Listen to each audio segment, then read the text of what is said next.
नमस्कार, मेरा नाम नरेश कुमार और आप देख रहे हैं CAB न्यूज़ दिल्ली। दोस्तों, हम आपको बता दें, आज हम राजपुरा अथॉरिटी नई दिल्ली पर मौजूद हैं, जहां पर आप देख सकते हैं कि तमाम ऑटो, टैक्सी, ग्रामीण सेवा और स्कूल कैब के जितने भी चालक हैं यहाँ पर अपनी अपनी समस्याओं को लेकर यहाँ पर आज मौजूद हैं। आइए हम बात करेंगे कि क्या क्या समस्या है, क्योंकि आज आपने देखा होगा कि जैसे लोग खड़े रहते हैं, लेकिन आज ये सड़क पर बैठे हैं आज, और इन लोगों ने फैसला किया है कि जब तक हमारी समस्याओं का समाधान नहीं होगा हम ये सड़क छोड़कर नहीं जाएंगे। क्यों जी, ऐसा ही है क्या? सर बिल्कुल ऐसा ही है। और पिछले महीने जैसे आप सभी को पता होगा कि एक धरना प्रदर्शन हुआ था, हड़ताल हुई थी, उसमें कैलाश गहलोत जी ने हम सबको बुलाया था और वहाँ बातचीत करने के लिए, लेकिन हमारी बात का उन्होंने एक ही जवाब दिया, क्योंकि जो आज सबसे बड़ी समस्या है वो है ओला उबर। ओला उबर के लिए उन्होंने बोला कि ओला उबर से हमें कोई लेना देना नहीं है, मतलब हमारा उस कंपनी के ऊपर नियंत्रण नहीं है। यानी कि प्राइवेट कैब आज जो चल रही हैं, हम सबका रोज़गार खा रही हैं, उसके ऊपर उनका नियंत्रण नहीं है, क्योंकि वो उनको पैसा पहुंचा रही हैं, चंदा दे रही हैं। प्राइवेट कंपनियां उनको चंदा दे रही हैं, ओला उबर इनको चंदा दे रही है, मतलब जो इनको 2 नंबर से पैसा दे रही हैं उनके ऊपर इनका नियंत्रण नहीं रहता। हम 1 नंबर का पैसा, 1 नंबर का टैक्स हम दे रहे हैं, चाहे फिटनेस हो, परमिट हो, इंश्योरेंस हो, हर चीज़, तो हमारे ऊपर इनका नियंत्रण है। ना हमें तो रोड पे किनारे सवारी उतार सकते हैं हम, ना ढंग से चल सकते हैं। यानी कि आज जो देश हित में पैसा जमा करे उसके ऊपर इनका नियंत्रण है, लेकिन जो देश को खोखला कर रहा है, खाली कर रहा है, बर्बाद कर रहा है, उसके ऊपर इनका नियंत्रण नहीं है। और कैलाश गहलोत जी से मैं एक बात बोलना चाहूँगा, सर भारत सरकार का नियंत्रण हर किसी के ऊपर है, लेकिन समस्या ये है कि आपके लालच, आपके भूख के ऊपर आपका नियंत्रण नहीं है, जो आपकी बेईमानी है उसके ऊपर आपका नियंत्रण नहीं है। जो ओला उबर जैसी विदेशी कंपनी में पैसा खा रहे हो, इसलिए आपका नियंत्रण इस पे ऊपर बता रहे हो कि नहीं है, और नियंत्रण हर चीज़ पे है। और इतने चालक भाई हमारे जितने बैठे हैं, मैं कैलाश गहलोत जी से बोलना चाहूँगा कि आप कहते हो भारत सरकार का नियंत्रण नहीं है उन कंपनियों के ऊपर, प्राइवेट पे, इतने ड्राइवर भाई में से एक को चुन लो और अपनी कुर्सी 15 दिन के लिए इनको दे दो, किसी भी चालक को। आप मुझे बताओ, मैं आपके ऊपर 15 दिन की कुर्सी पे बैठूंगा, आप छोड़ो 15 दिन के लिए कुर्सी, हम बता देंगे नियंत्रण कैसे होता है। तो क्या एक मंत्री का कार्य ये चालक लोग कर सकेंगे? मंत्री का कार्य उनको पता ही नहीं कि मंत्री का कार्य होता क्या है, उन्होंने क्या किया आज के टाइम में। मैं तो कहता हूँ वापस चले जाएं, वहाँ पे जाओ। मंत्री अपना कार्य कर पा रहे, जो एक कर पा रहे होते तो हम लोग क्यों बैठे होते? आज मेरा ये कहना, जो उनका वकील का काम था, बेगुनाह को छोड़ दो पैसा खा के और गुनहगार को अंदर कर दो, वही काम आज भी कर रहे हैं। 15 दिन के लिए वो अपनी कुर्सी छोड़ के दें और 15 दिन के लिए हमें वहाँ बिठाएं। 15 दिन के अंदर हम जितने भी इनलीगल काम चल रहे हैं, काले धंधे, और लोग परेशान हुए, चाहे ड्राइवर हो चाहे पब्लिक को परेशानी है जितनी हो रही है, हम 15 दिन में हम ठीक करके दे देंगे, जो इन्होंने 7 साल में आज नहीं कर पाए, जिसके लिए कानून व्यवस्था को कमजोर बता रहे हैं, हम उसको ठीक करके दिखा देंगे। नहीं तो समस्या क्या है? जैसे कि हम देख रहे हैं आप लोग काफ़ी लंबे समय से हाँ जी सरकारों से लड़ते हुए आ रहे हैं, और आपकी जो है मांगे कोई पूरी नहीं की। क्या आपकी मांगे कुछ नाजायज़ हैं कि जो पूरी ना कर सके? क्या क्या आपकी हमारी मांगे जो है, हमारी मांगे ये हैं कि आज जो जनता सुबह के टाइम जाती है अपनी नौकरी पे, और उसको सुबह ही जेब काट दी जाती है ओला उबर कंपनी द्वारा, उनकी जेब ना काटी जाए। जो आज टैक्सी ड्राइवर चला रहे हैं सुबह से लेकर 22 घंटे गाड़ी, उनको रोटी पूरी शाम को मिल जाए, हमारी यही डिमांड है, ताकि जनता भी बच जाए, ये भी बच जाए। लेकिन गहलोत जी का ये कहना है कि हमने देश को खोखला करने के लिए ये कुर्सी ज्वाइन की है, देश को बर्बाद करने के लिए की है, वो कर रहे हैं। और वो बर्बाद कैसे होंगे? जब तक ये कंपनियां उनका सहयोग नहीं करेंगी तब तक देश बर्बाद नहीं होगा, ये पब्लिक भीखमरी नहीं बनेगी। क्या आप अपना रेट बढ़वाना चाहते हैं क्या? हम नहीं रेट बढ़वाना चाहते, फिर हम तो ये अपना जो बीच का ये बिचौलिया बिठा रखा है, मतलब अपने डाकू जो पाल रखे हैं इनलीगल तरीके से, इनको हटाना चाहते हैं। आज ओला उबर को क्या हक है कि 25 से 30%, 40%, 50% कमीशन ले ले? वो हमें क्या देती है? एक प्लेटफॉर्म दे रही है, प्लेटफॉर्म देने वालों को प्लेटफॉर्म फीस बनता है 50 रुपये, 60 रुपये, 100 रुपये पर डे का, 1200-1500 रुपये वो ले रही है अगर, तो देश को खोखला कर रही है, हमारी जनता को लूट रही है, हमारे ड्राइवर को लूट रही है। इसको खत्म होना चाहिए, लेकिन ये खत्म नहीं होगा, क्योंकि गहलोत जी जब 1000 रुपये एक गाड़ी से लूटा जाता है तो गहलोत जी के पास उसका हिस्सा जाता है, इसलिए वो उसके ऊपर आवाज़ नहीं उठाते, क्योंकि उनकी हिस्सेदारी बंद हो जाएगी। नहीं तो ये तो आप खुलेआम उनके ऊपर इल्जाम लगा रहे हो। आपके पास कोई सबूत है कि वो ओला उबर से रिश्वत ले रहे हैं? इससे बड़ा सबूत क्या चाहिए? जो एक मंत्री होकर के 1-2 टके के चोर से कहता है कि मुझे इसके ऊपर नियंत्रण नहीं है, इससे बड़ा सबूत और क्या चाहिए इनके भ्रष्टाचारी का? आपके पास ये सबूत है कि अभी जो कैलाश गहलोत जी ने बोला है कि मेरा ओला उबर के ऊपर कोई नियंत्रण नहीं है? बिल्कुल बोला है, हमें वहाँ पे बुलाया था अपने ऑफिस में बिठा करके बोला कि हमारा कोई नियंत्रण नहीं है। तो क्या उसका कोई फोटो, वीडियो, ऑडियो अगर आपके पास है तो हम प्रूफ के साथ में आदरणीय कैलाश गहलोत जी के व्हाट्सएप पे भेजेंगे, या फिर उनसे जाके बात करेंगे कि आपने ऐसा चीज़ क्यों बोला। फिलहाल तो कोई सबूत छोड़ते नहीं है, और आपको तो पता हो पैसे से वकील थे, ये सबूत और गवाह कैसे इधर से उधर किए जाते हैं, उनसे ज़्यादा। क्योंकि जैसे आप जानते हो ना कि वो वकील है, वो बोलने पे बर्बरी बोलने पे कोई विश्वास नहीं रखते हैं, उनको प्रूफ के साथ कुछ चाहिए। अगर आप प्रूफ दिखा सकते हो तो ये बहुत बड़ी बात है, जो उनको नहीं बोलनी थी और उन्होंने बोल के बहुत बड़ी गलती कर दी अगर बोला है तो। सर वो अपना प्रूफ दिखा दें कि वो ईमानदार हैं। 7 साल से आज तक जनता परेशान हो रही है, लूट रही है। क्या 7 साल लगते हैं? 7 मिनट में वो एक फैसला दे देते हैं कि इसका ऐसे लेन ड्राइविंग का चालान होगा। 1 दिन लगा उनको करने में, 1 दिन लगा उनको हर चीज़ में करने में। एक स्टेट परिवहन मंत्री, ट्रांसपोर्ट मिनिस्टर ये बात कभी बोल ही नहीं सकता कि जो उसके स्टेट में कोई ट्रांसपोर्ट कंपनी काम कर रही है और उसके रिगार्डिंग वो कुछ ना कर सके, ऐसा वो बिल्कुल नहीं बोल सकता है। वो बोलते हैं, बंद कमरे में बोलते हैं, क्योंकि लाइव तो बोल ही नहीं सकते। अगर वो ईमानदार होते, इतने दिन से धरना प्रदर्शन चलता, आके लाइव करें ना, सवालों का जवाब दें ड्राइवरों के। नहीं देते। 7 साल हो गए। ओला उबर के बाप की कंपनी है, ये देश को लूटे जा रही है खुलेआम। वो उनके आपस का मामला है। कोई भी लोग होते हैं, काम करते हैं, कोई बिजनेस करते हैं, बीच का जो चीज़ें होते हैं कोई ना कोई सब लोग खाते ही हैं।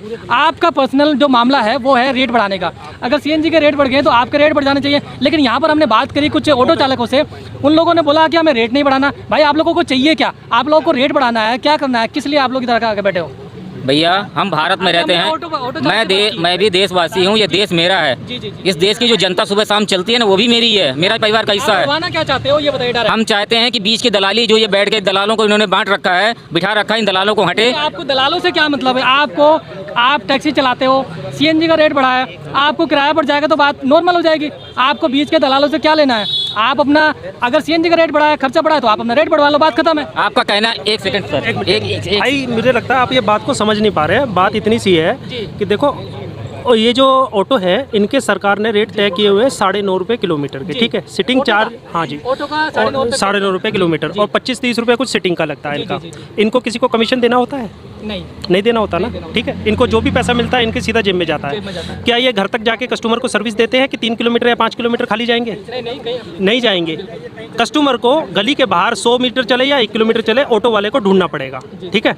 ओला उबर के साथ में ये सिचुएशन नहीं है। आप कहीं से भी बुक कीजिए, वो धक्के खाकर 5 किलोमीटर हो या 10 किलोमीटर हो या 2 किलोमीटर हो, वो आपके पास आएगा। हमें खाली गाड़ी वहाँ तक लेके जो जा रहे हैं उसका हमें कोई पैसा नहीं देता है, ठीक है सर। इस चीज़ का है, ठीक है, ये हमें खाली गाड़ी लेके गए, गाड़ी तो चली ना, फ्यूल तो खर्च हुआ, उसका इंजन भी लगा, उसमें तेल मेंटेनेंस का जो भी खर्चा हुआ, तो उसका हमें क्या मिला? कुछ नहीं। और कंपनी ज़्यादा से ज़्यादा देगी तो बोलती है कि हम आपको 2 रुपये या 3 रुपये किलोमीटर का दे देंगे, हम 5 किलोमीटर आपको देती है, 40 रुपये। वो सुनिए, जो बेस फेयर देती है उसमें भी वो कमीशन खाती है। अच्छा। और जो किराया हमको दे रही है मिनी का, वो हमको 6 रुपये अभी बढ़ा करके 13%, हमारी जो पीछे हड़ताल हुई थी सर, एक हफ्ते लिए बढ़ाया था, सुनिए 6 रुपये उसमें बढ़ा करके 7 रुपये 20 पैसे कुछ किया था, ठीक है। सुन लीजिए बात को, किया था। लेकिन क्या ऑटो 9.5 रुपये में चल रहा है और वो एक बार सीएनजी 3.5 या 4 किलो से मैक्सिमम आती है, 150 किलोमीटर चलता है, ठीक है सर। और उसकी मेंटेनेंस वगैरह सब चीज़ सस्ती है। हमारी कार की 4 पहिए की टायरी है, 8 लाख की गाड़ी होती है और कोई भी कैश में नहीं खरीदता ड्राइवर, वो हमेशा किस्तों पे खरीदता है और उसको 2 से 2.5 लाख रुपया ऊपर और देना पड़ता है। हमारी को गाड़ी की मेंटेनेंस के अलावा जो हमारे को इंश्योरेंस है और पासिंग वगैरह के खर्चे हैं, वो भी करीब नहीं तो 60 से 60,000 रुपये तक पहुँच जाते हैं नई गाड़ी के। ऑटो से आप लोगों का ऑलमोस्ट डबल खर्चा ज़्यादा है, ठीक है सर। अगर हमारी गाड़ी में अगर डेंट का या कुछ भी छोटा सा लग गया तो 1,000-1,500 रुपये 2,000 रुपये लग जाता है। ऑटो के साथ ऐसा नहीं है। अगर हमारी गाड़ी का कोई भी इंजन या स्पेयर पार्ट खराब हो जाए तो हमको जो है वो काफ़ी महंगा पड़ेगा। ऑटो के साथ पूरा इंजन का वो नहीं है। तो भैया बात इतनी सी है, ऑटो जब 9.5 रुपये में चल रहा है तो उससे सस्ती उबर क्यों चल रही है? अगर उससे सस्ती चलेगी तो इससे ऑटो वाले भाइयों को भी इतना नुकसान है कि वो लोग जो है ऑटो पे चलना पसंद नहीं करेंगे। वो ऑटो में जाएगा ही क्यों जब उसे उससे सस्ते में हमको कैब मिल रही है, ओला उबर मिल रही है और उसे घर तक सर्विस मिल रही है। जबकि कैब में खर्चा भी डबल है और हम वो एसी भी चाहिए, कस्टमर को सारी सर्विस चाहिए, घर तक आने को मिल रहा है। ऑटो के लिए वो 1.5 किलोमीटर 1 किलोमीटर वो जाने को तैयार नहीं होगा, उससे चाहे वो 100 मीटर की दूरी पे भी खड़ा हो, वो भैया 5 किलोमीटर दूर से कैब बुला लेगा जो उससे सस्ती में मिलेगी। जिनके पास काफी ऑटो, सर क्या मामला है ये कि आप ऑटो का किराया बढ़ाना नहीं चाहते हैं? भाई इसलिए नहीं बढ़ाना चाहते ना, क्योंकि एक तो सवारी वैसे इसमें बैठ रही है, मतलब इसकी वजह से भाई महंगाई इतनी है और सीएनजी मिल जाती है। सीएनजी इतनी बढ़ा दी। हम ये चाहते हैं सीएनजी पे मतलब ये अपना रेट कम कर लो, ठीक है। हमें किराया नहीं चाहिए, जहाँ हमारा चल रहा था। सीएनजी का रेट तो जब तक ये लड़ाइयाँ चलती रहेंगी जब तक कम नहीं होएगा भाई, तब तक आप क्या करेंगे? क्यों नहीं? जो अभी यूक्रेन और रसिया वगैरह की लड़ाइयाँ चल रही हैं, मेन मुद्दा है। जब तक ये उबर का रेट रेट सही किया जाए। तो उसका ज़्यादा किया जाए। सुनो, ओला ओवर का रेट सही करे, और ये जो फ्री में चला के सब दुनिया को सब फ्री में मत चलाओ। जैसे बस में फ्री में चल रही, लेडीज फ्री चल रही, सब चल रही, ई रिक्शा इतने चल रहे, हरियाणा यूपी के ऑटो जो 10,000 रुपये का रहे, ऑटो 6 लाख रुपये का मिल रहा है, और वे यहाँ पर आने के फ्री में कमा रहे, उनका कोई मतलब ना किसी को टैक्स दे रहे दिल्ली में, ना किसी दे रहे, यहाँ टैक्स भी भर रहे, सब कुछ भर रहे। 6 लाख रुपये की हमें गाड़ी मिल रही है ऑटो हमारा। अब आज खरीद का देखो खड़ी गाड़ी अभी 6 लाख रुपये, 6 लाख 20,000 की गाड़ी खरीदी है। यानी कि अभी जो सारा बढ़ाई की जड़ है ओला ओवर भाई गर्मी में सस्ती मिल जाएगी ओला ओवर एसी के साथ, तो क्यों बैठेगा ऑटो जब में? ओला ओवर इनको सस्ती मिल जाएगी ऑटो से भी, तो फिर इसमें कौन बैठेगा? देखते हैं, ये चीज इनको ध्यान रखना चाहिए। क्या तो इनका किराया बढ़ाओ ओला ओवर वालों का। लेकिन सरकार बोलती है कि ये ओला उबर जो है प्राइवेट कंपनी है। अरे भाई, कब प्राइवेट कंपनी, तो यहाँ क्यों स्थिति में आ रही है कि और जाओ ना। कंपनी प्राइवेट है ठीक है, लेकिन आप काम तो इंडिया में ही कर रही है। इंडिया में कर रही ना, तो सरकार से या कानून से ऊपर तो कोई कंपनी नहीं हो सकती। तो कानून के अगर दायरे में नहीं है तो ऐसी कंपनी पे लगाम लगाई जाए और उसको कानून के दायरे में लाया आप जाए। एक बात कह रहे थे, अगर आपके पास मतलब उनका कोई ऐसा सबूत है क्या? जब इनकी सरकार बनी थी 49 दिन की, जब इन्होंने ये कहा था 66/192 धारा हम आज से खत्म कर देंगे, वो आज तक इन्होंने खत्म नहीं करी। भाई क्यों नहीं करी खत्म? जब इन्होंने आपके मैनिफेस्टो में थी, सबके इतनी उसमें बुराड़ी में इतनी पब्लिक इकट्ठी हुई थी, ऑटो वाले ये कहा था भाई ऑटो पे आपकी ये 66/192 धारा नहीं लगेगी। उसका आज भी दुरुपयोग हो रहा, और वो धारा पे 20,000 रुपये 30,000 रुपये मैं लाने नहीं, मेरे पास अभी था चलान 30,000 रुपये का चलान है उस पर। हाँ 20,000 रुपये का चलान हुआ, और वकील को दिए थे अलग ये धारा लगने से। तो ये धारा क्यों नहीं हटाते, क्यों नहीं खत्म करते? और एक और है, जब ऑटो वाला फिटनेस कराने के लिए जाता है, फिटनेस कराने के लिए जाता है, पहला ऐसा कोई वो नहीं था सिस्टम जैसे इन्होंने अब बना दिया है। वो फिटनेस करवाने से पहले वो क्लास लगाएगा, 3 घंटे 2 घंटे वहाँ बैठेगा, 1 घंटे बाद उसको सर्टिफिकेट मिलेगा, जब अपनी गाड़ी को फिटनेस कराएगा। तो जैसे गाड़ी पहले पास होती थी, ऐसे अपना ड्राइवर जाके अपनी गाड़ी टिकट कटा कर अपनी गाड़ी पास करा लो। क्यों उसको क्लास का लफड़ा कर रहे, क्यों क्लास लगा रहे? जब लाइसेंस बेस पहले बनता था तो उस पर क्लास लगाई जाती थी। क्लास का ये इसलिए उन्होंने पंगा किया है कि कुछ चालक एकदम नए आ जाते हैं, उनको मालूम नहीं होता कि गाड़ी चलती कैसे है, पहले जब उनको रूल रेगुलेशन रूल रेगुलेशन जब उनका लाइसेंस बना जब भी तो समझाया जाए उनको, जब भी तो समझाया गया उनको, जब भी तो उनकी क्लास लगी थी, जब भी तो उनको सब कुछ बताया गया था। तो फिर हर साल में जैसे रिन्यू होता है उस टाइम हर साल में नहीं, आप तो 3-3 4-4 साल हो रहा, 4 साल में, पहले 3 साल में था, अब मतलब 5 साल में 6 साल में 8 साल में ऐसा रखा, कोई बात नहीं है। तो इसीलिए उन लोगों को जो रूल रेगुलेशन से दोबारा समझाने के लिए भाई जब लाइसेंस बना रूल रेगुलेशन से तो बनता है, ऐसे बन जाता है। ये मुद्दा बहुत, ड्राइवर इतना परेशान है, इसमें क्लास लगानी जाती है, ऑनलाइन क्लास रखी, किसी पे छोटा मोबाइल है, किसी पे बड़ा मोबाइल है, छोटा मोबाइल वाला कैसे क्लास लगा भाई, उसकी वो फिटनेस निकल जा, वो बेचारा परेशान हो जा, उसके पालन आप लोगों के पास ये मुद्दा था कि जब ऑफलाइन हो रहा था आप लोगों को वहाँ पे जाकर लाइन लगानी पड़ती थी भाई। अब सरकार ने अगर ऑनलाइन कर दिया, आप लोगों को समझ में तो नहीं आता, उनकी लगाई तो उन पर लगती है ड्राइवरों पे लगाई तो जाती मोबाइल पे। मतलब ऐसा है कि इनका कहने का मतलब ड्राइवर जो है इतना शिक्षित नहीं है कि यार वो बंदा जो है स्मार्टफोन को यूज कर सके। बहुत सा बंदा पहले के ही जो छोटे भी हैं, जो बिना कैमरे वाले फोन थे उनको यूज कर रहा है, और वो इतने एजुकेटेड नहीं है जो उनको उसको फंक्शन को वो यूज कर सके। 90% ड्राइवर है जो अनपढ़ है बेचारे, टैक्सी ऑटो चला रहे हैं, बस वो करा रहे हैं। तो गाड़ी चलाओगे देखो, सब कुछ करा के देखो, वो गाड़ी सही चलाएंगे, सब कुछ कराएंगे। तो इस चीज से क्या है, इनको शिक्षा दे रहे, वो दे रहे जब जिनको 30 साल हो गए या 30 साल हो गए, मुद्दा नहीं है सर। मुद्दा क्यों नहीं है भाई? अगर 3-3 घंटे उनके खराब करने लग रहे हैं। सुन तो लो जी, अगर ये कोई मुद्दा नहीं है कि अगर शिक्षित नहीं है तो ये ऑनलाइन बंद कर दिया जाए, वो प्रॉब्लम आपकी है। आप अगर खुद नहीं कर पाते तो आप जो ऑनलाइन कैफे खुले हुए हैं तो पहले तो गाड़ी ऐसे पास होती थी, अब क्यों इन्होंने पंगा डाला? नया जमाना, फिर बात करें, टेक्नोलॉजी बढ़ती जा रही है तो ये सब ऑनलाइन। ये पहले भी चला था, फिर बीच में बंद कर दिया था।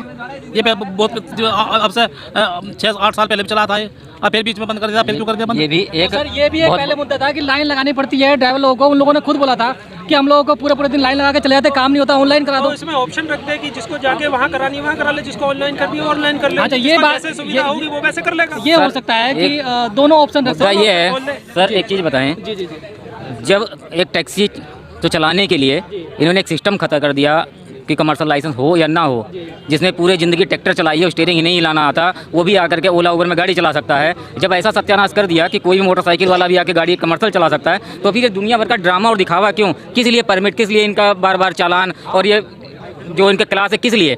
इन्होंने तो पहलू खत्म कर दी ओला उबर से पैसा खा के, कि सबसे पहले जो ओला उबर में ड्राइवरों के गुलामों की कमी पड़ी, तो कमर्शियल लाइसेंस वाले इतने गुलाम एकदम से नहीं पैदा होते। इन्होंने पूरी सरकार को खरीद लिया। नहीं, ओला उबर से पैसा खा के आपने अभी बोला, हाँ, किसने ओला उबर से पैसा खाया? सरकार ने खाया।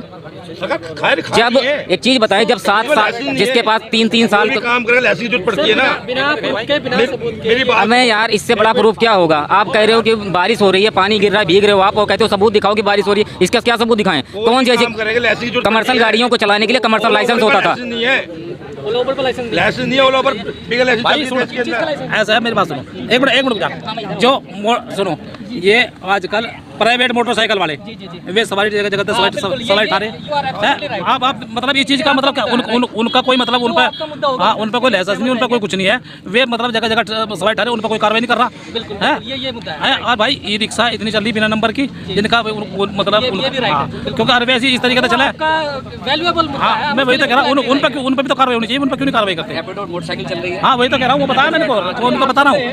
सरकार सुन ले कि जो बाइक चल रही है प्राइवेट बाइक है, कमर्शियल काम कर रही है, और प्राइवेट इको है, प्राइवेट वैन है और कमर्शियल काम कर रही है। टैक्स ये लोग देते हैं, चाहे ये ऑटो चला रहे हैं, चाहे ये टैक्सी चला रहे हैं, कुछ भी कर रहे हैं, टैक्स हम भर रहे ये लोग दे रहे हैं। हैं और फायदा बैठा रहे हैं, पुलिस उन पर पैसे ले रही है। सर वो लिमिट से ज्यादा भी सवारियां बैठाते हैं, हाँ, कोई हादसा हो जाए तो प्रशासन को मालूम है कि वो लोग पूरा मालूम है भाई, पैसे ले रहे हैं। मैंने कंप्लेंट करी, सब कुछ करा, जिपिन सुन करा जी। पुलिस के वहीं से ही हॉस्पिटल बस बैठाते है, विराट चले जाओ, विराट तक है, खानपुर तक इको चल रही है, वैन चल रही, नेहरू प्लेस है वहाँ चल रही, खानपुर से गुड़गांव तक चल रही, पूरी प्राइवेट चल रही। तो ये लोग और कहाँ जाएंगे? टैक्सी वाले इनके सवारी कहाँ जाएंगे? ऑटो वाले कहाँ जाएंगे? नहीं तो आप तुरंत 100 नंबर पे कॉल करो। करे भाई, करे सब वो वेनु कहते हैं, हम तो पुलिस वालों को पैसे दे रहे, ट्रैफिक को पैसे दे रहे, वहाँ पूरी खुल का क्या है? आप ये चीज़ ऑनलाइन बोल रहे हैं। हाँ, ऑनलाइन बोला भाई, मैं तुम्हें सबूत दे दूँगा, प्रूफ दे दूँगा पूरे इनके, और गाड़ियों का फोटो भी दे दूँगा, वीडियो मेरे पास है। किस जगह पर आपने देखकर 100 नंबर पे कॉल किया कि देखो ये गलत हो रहा है? भाई मैंने सैनिक फार्म गेट है खानपुर पे, आज वहाँ पर उसकी करी, नेहरू इस यहाँ मूलचंद से करी, यहाँ पर भी करी, और वहाँ शादी नगर ट्रैफिक का ऑफिस है, वहाँ कंप्लेंट की। नीट वाला या कोई जो आया आपके पास, उसने क्या बोला? वे चले वहाँ तो चले गए, उन्होंने ये बोला आके ये कहाँ जाएंगे, ये बेरोजगार है, ये कहाँ जाएंगे? ये बोलता है आगे बेरोजगार है, आगे कहाँ जाएंगे? ये भी अपना धंधा कर रहे हैं, अपना खाना कमाना, तो इनको भी ये पुलिस वाले। चल रही है बिल्कुल। हाँ, अभी आपके सामने बोल रहे हैं कि उन लोगों ने प्राइवेट वैन को, प्राइवेट इको को सवारी उठाते हुए देखा भी, कॉल भी किया, पुलिस आई भी, लेकिन वो ये कह के चली गई ये लोग भी बेरोजगार है हाँ, और वो उनको छोड़ रहे हैं। उनको छोड़ दिया कि भाई ये बेरोजगार है, इनको खा लो, खा कमांड दो। तो फिर मैं कहा भाई खा कमांड दो, मैं काम इसका मतलब वो ड्यूटी नहीं कर रहे अपनी? भाई वे ड्यूटी नहीं करे, वहाँ पर जाकर देखो, लड़ने मरने को जाए, पुलिस वालों के सामने लड़ने मरने को जाएंगे। हमारा मूलचंद पर चलो मेरे साथ, अभी वहाँ 8-7 गाड़ी मिलेगी और ट्रैफिक वाले वहाँ खड़े हुए मिलेंगे, और वे सवारी भरते हैं 20-20 रुपये विराट करके। आप चल के देखो, कोई भी चल के देखो, मैं बता रहा हूँ आपको। तो बता कहाँ जाएंगे फिर? ये टैक्सी वाले कहाँ जाएंगे? ऑटो वाले प्राइवेट इको वैन सारा उन पर कोई कार्रवाई नहीं कर रहे, और मोटरसाइकिल चल रही। प्रशासन को मालूम भी है भाई और मालूम चला भी दे रहे हैं। मालूम है, वहाँ ट्रैफिक वाले भी खड़े हैं मेरे भाई, मैं तो दिखाता हूँ आपको। एक ये बहुत बड़ा मुद्दा हाँ। है दिल्ली के अंदर, टैक्स जो भर रहे हैं, ये कमर्शियल वाहन भर रहे हैं, और जो अरे भाई हम टैक्स भर रहे हैं, सब कुछ भरे लग रहे हैं, हम सारा हम काम लग रहे हैं। हमारे पास एक भी कागज कम हो जाए, हमारे पास 10,000 रुपये का 20,000 का चालान करते हैं, हमारा जो एक भी कागज कम हो हमारे पास रोक तो ही, और उनके पास कागज भी नहीं, कुछ भी नहीं, फिर भी चल रहे हैं। बिल्कुल बिल्कुल हाँ। बिल्कुल वैल्यूएबल मुद्दा है हाँ। आपका। और कौन सा मुद्दा है? भाई यही मुद्दा है हमारा। बस लाइन का जो एक तो है, सुनो, जी। बस लाइन का तो आप बता रहे जो भी है, ऐसा है एक तो ये जो ये मतलब हम वैसे अनलीगल वाहन चल रहे हैं, इन पे कार्रवाई होनी चाहिए, ठीक है? अभी आ गए हैं शायद। आ गए हैं वो लोग। चलो सभी साथी अभी जो अंदर गए थे बात करने के लिए, वो लोग आ चुके हैं। ये देखिए अभी आ चुके हैं। निकल में ले आया कि ऐसे ही ले आया झोले में?